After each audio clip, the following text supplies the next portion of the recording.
Hey guys, have you been thinking about building your own home and want to know how much money you need?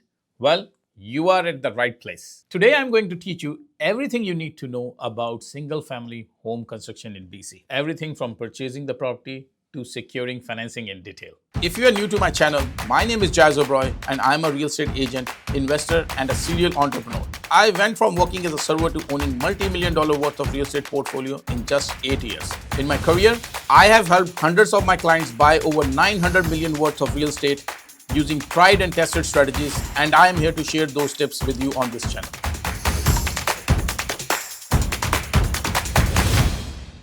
Before we get started, just a quick heads up.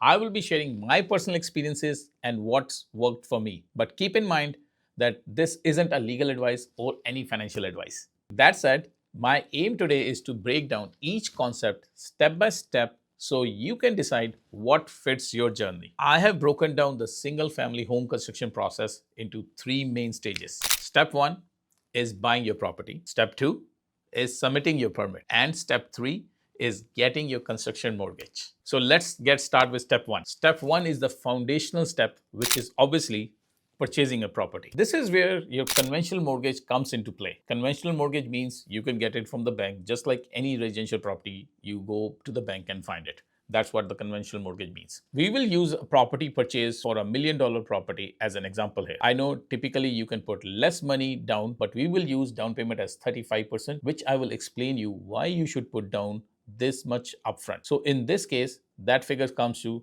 350,000. Next, when you have secured your financing on your property and the completion has been done, you will need to submit the application for your permit at the city. This process usually takes about 3 to 4 months for approval depending on the city and how soon you submit all your documents.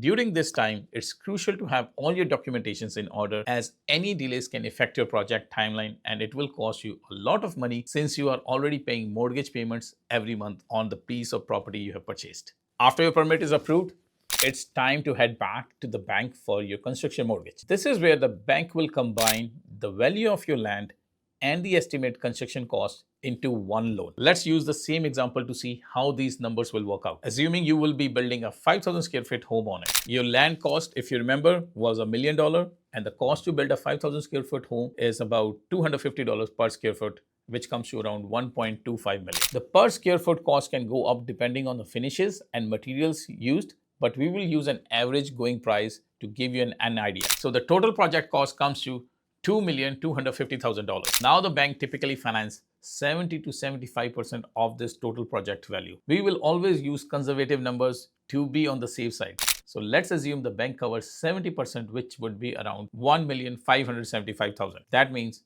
you need to bring an additional $675,000 for your down payment. Of this, $350,000 has already been paid initially when you purchase the property. So an additional $325,000 is required. This is why I recommend putting down more at the start so it can ease off the burden at this stage. Alongside your construction mortgage, it's also essential to prepare a contingency fund. This fund accounts for any unexpected costs, and trust me, there's going to be a lot of unexpected costs when it comes to construction. The banks also will disburse the money in stages, so you won't get everything at once. The money release is called draws, and they do it based on projected milestones. What the stage of the house is, on that basis they will give you the draws. Plus, you don't get your first draw until the house is at the lockup stage. Lockup stage means when your windows and the doors are installed, your house is structurally built.